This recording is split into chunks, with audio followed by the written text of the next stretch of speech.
ಇನ್ನು ಬಿರುಗಾಳಿ ಮಳೆಗೆ ಶಾಲೆಯ ಚಾವಣಿಗೆ ಹಾರಿ ಹೋಗಿದೆ. ಹಾವೇರಿಯ ಶಿಗ್ಗಾವಿ ತಾಲೂಕಿನ ಶಿಡ್ಲಾಪುರದಲ್ಲಿ ನಡೆದಿರುವಂತಹ ಘಟನೆ ಇದು.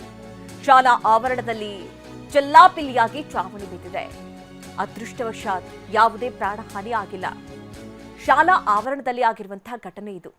ನೋಡಿ ಯಾವ ರೀತಿ ಪರಿಸ್ಥಿತಿ ಇದೆ ಅಂತ. ಮಕ್ಕಳು ಕುತ್ಕೊಂಡು ಓದಬೇಕಾದಂತಹ ಸ್ಥಳ, ಆದರೆ ಮೇಲಿದ್ದಂತಹ ಮೇಲ್ಚಾವಣಿ ಎಲ್ಲವೂ ಕೂಡ ಹಾರಿ ಹೋಗಿದೆ. ಮಳೆಯ ಎಫೆಕ್ಟ್, ಬಿರುಗಾಳಿ ಸಹಿತ ಬಂದಂತಹ ಮಳೆಯ ಪರಿಣಾಮದಿಂದಾಗಿ. ಇನ್ನು ಬಿರುಗಾಳಿ ಮಳೆಗೆ ರೇಷ್ಮೆ ಮನೆಯ ಮೇಲ್ಚಾವಣಿ ಕೂಡ ಹಾರಿ ಹೋಗಿದೆ. ಹಾವೇರಿ ತಾಲೂಕಿನ ಕಾಟೇನಹಳ್ಳಿ ಗ್ರಾಮದಲ್ಲಿ ನಡೆದಿರುವಂತಹ ಘಟನೆ ಇದು. 4 ಎಕರೆ ಪ್ರದೇಶದಲ್ಲಿ ರೇಷ್ಮೆಯನ್ನ ಬೆಳೆದಿದ್ರು ರೈತ ಶೇಖರಪ್ಪ ಹಳ್ಳಿಹಾಳ.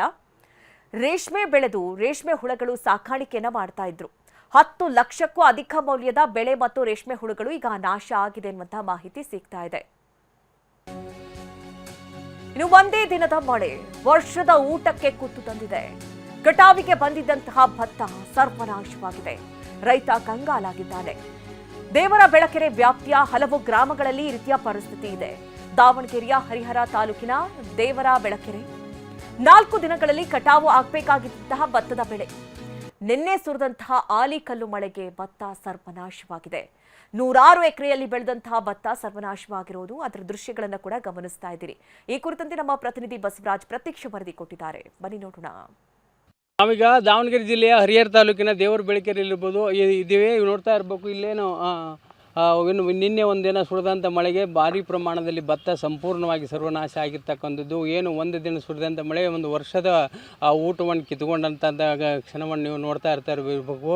ವಿಶೇಷವಾಗಿ ಈ ಒಂದು ಪ್ರದೇಶದಲ್ಲಿ ಇದು ಭದ್ರಾ ಕಾಲುವೆಯ ಕೊನೆ ಭಾಗದ ರೈತರು ಇವರೆಲ್ಲ ಕಷ್ಟಪಟ್ಟು ಏನು ನಿರಂತರವಾಗಿ ಪ್ರಯತ್ನವನ್ನು ಮಾಡಿ ಏನು ನೀರಿಗಾಗಿ ಹೋರಾಟ ಮಾಡಿ ಭತ್ತವನ್ನು ಬೆಳೆದಿದ್ದರು. ಆದರೆ ಒಂದೇ ದಿನ ಸುರಿದಂಥ ಭಾರಿ ಗಾಳಿ ಮಳೆಗೆ ಸಂಪೂರ್ಣವಾಗಿ ಭತ್ತ ನೆಲಕಚ್ಚಿರ್ತಕ್ಕಂಥದ್ದು. ಬಹುತೇಕ ಕಡೆ ಈಗ ಭತ್ತದ ಕಟಾವು ಶುರುವಾಗಿರ್ತಕ್ಕಂಥದ್ದು. ಬೇಸಿಗೆ ಬೆಳೆ, ಬೇಸಿಗೆಯಲ್ಲಿ ಕುಡಿಯೋ ನೀರು ಸಿಗೋದೇ ಕಷ್ಟ ಹಂತದಲ್ಲಿ ಇವರು ಭತ್ತವನ್ನು ಬೆಳೆದಿರ್ತಕ್ಕಂಥದ್ದು. ಏನು ಆ ಭದ್ರಾ ಕಾಲುವೆಯಿಂದ ಏನು ಭದ್ರಾ ಡ್ಯಾಮ್ನಿಂದ ನೀರು ಬರ್ತಿದೆ, ಅಲ್ಲಿಂದ ಆ ನೀರಿನ ಒಂದು ಆಸರೆಯಿಂದ ವರ್ಷದಲ್ಲಿ ಒಂದು 2 ಭತ್ತದ ಬೆಳೆಗಳನ್ನು ಈ ರೈತರು ಬೆಳೀತಾರೆ. ಆದರೆ ಈ ಸಲ ಮಾತ್ರ ಸಂಪೂರ್ಣವಾಗಿ ಒಂದು 100 ಎಕರೆ ಇದೇ ಪ್ರದೇಶದಲ್ಲಿ 100 ಎಕರೆ ಪ್ರದೇಶದಲ್ಲಿದ್ದಂಥ ಸಂಪೂರ್ಣವಾಗಿ ಭತ್ತ ನೆಲಕಚ್ಚಿರ್ತಕ್ಕಂಥದ್ದು. ರೈತರು ನಮ್ಮ ಜೊತೆ ಇದ್ದಾರೆ. ಏನು ಹೇಳೋಕ್ಕೆ ಇಷ್ಟಪಡ್ತೀರಿ? ಇಲ್ಲೆಲ್ಲ ಭಾಳ ಮಳೆ, ಆನಿಕಲ್ ಮಳೆ ಸುರಿದು ಎಲ್ಲ ಹಾಳಾಗಿದೆ. ಒಂದು 100 ಎಕರೆ ಮೇಲೆ ಭತ್ತ ನೆಲ ಕಚ್ಚಿದೆ. ಮಿಷಿನ್ ಕಟಾವಿಗೂ ಬರಲ್ಲ, ಕಟಾವು ಮಾಡೋಕ್ಕೂ ಬರಲ್ಲ. ಟೈಮು ಒಂದು ಎಕರೆಗೆ 8 ತಾಸು 10 ತಾಸು ತಗೊಂತತಿ. ಅದು ಕೊಯ್ದು ಖರ್ಚಿಗೆ ಆಗೋದಲ್ಲ. ಅದು ಅಷ್ಟೊಂದು ನಷ್ಟ ಆಗ್ತಾಯಿದೆ ರೈತರಿಗೆ. ಸೂಕ್ತ ಪರಿಹಾರ ಸರ್ಕಾರದಿಂದ ಒಂದು ಸ್ವಲ್ಪ ಒದಗಿಸಿದ್ರೆ ರೈತರು ಅನುಕೂಲ ಆಗುತ್ತೆ. ಕಳೆದ 3 ದಿನದಿಂದ ಮಳೆ ಸುರಿದಿರೋದ್ರಿಂದ ರೈತರಿಗೆ ತುಂಬ ನಷ್ಟ ಆಗಿದೆ. ಹಾಗಾಗಿ ನೆಲ ನೋಡ್ತಿದ್ರೆ ಈಗ ಭತ್ತ ಎಲ್ಲ ನೆಲಕ್ಕೆ ಕಚ್ಚಿದೆ. ಈಗ ಕಟಾವಕ್ಕೆ ಬರುವಂಥ ಭತ್ತ ನೆಲಕ್ಕೆ ಕಚ್ಚಿರೋದ್ರಿಂದ ರೈತರಿಗೆ ತುಂಬ ನಷ್ಟ ಆಗ್ತೈತೆ. ಹಾಗಾಗಿ ಮಿಷಿನ್ ಕಟ್ ಮಾಡ್ಬೇಕಾದ್ರೂ ಅವರ್ಸ್ ಜಾಸ್ತಿ ಆಗುತ್ತೆ. ಹಾಗಾಗಿ ಇದಕ್ಕೆ ಸರ್ಕಾರದವರು ಸೂಕ್ತ ಪರಿಹಾರ ಕೊಟ್ಟರೆ ಒಂದು ಅನುಕೂಲ.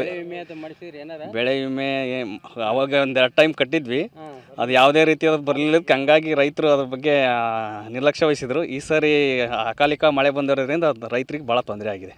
ಶಾಂತಕುಮಾರನಿಗೆ ಬಸವರಾಜ್ ದೊಡ್ಡಮನಿ, TV 9 ದಾವಣಗೆರೆ. ಇನ್ನು ದಾವಣಗೆರೆಯ ಬಸವಾಪಟ್ಟಣದಲ್ಲೂ ಕೂಡ ಭರ್ಜರಿ ಮಳೆಯಾಗಿದೆ. ಮಳೆ ಗಾಳಿಗೆ 2,000 ಅಡಕೆ ಮರಗಳು ನೆಲಕಚ್ಚಿವೆ. 16 ವರ್ಷ ಕಷ್ಟಪಟ್ಟು ಬೆಳೆದಿದ್ದಂತಹ ಅಡಕೆ ಮರಗಳು ಸರ್ವನಾಶವಾಗಿದೆ. ಏಕಾಏಕಿ ಸುರಿದಂತಹ ಮಳೆಯ ಪರಿಣಾಮ ಇದು. ರೈತರ ಬದುಕು ಸರ್ವನಾಶವಾಗಿದೆ.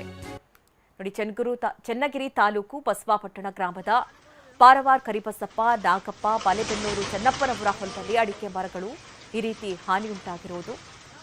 ಇದ್ದಕ್ಕಿದ್ದಂತೆ ಸುರಿದಂತಹ ಮಳೆಯ ಪರಿಣಾಮದಿಂದಾಗಿ ಈ ರೀತಿ 2,000 ಅಡಕೆ ಮರಗಳು ನೆಲಕಚ್ಚಿವೆ.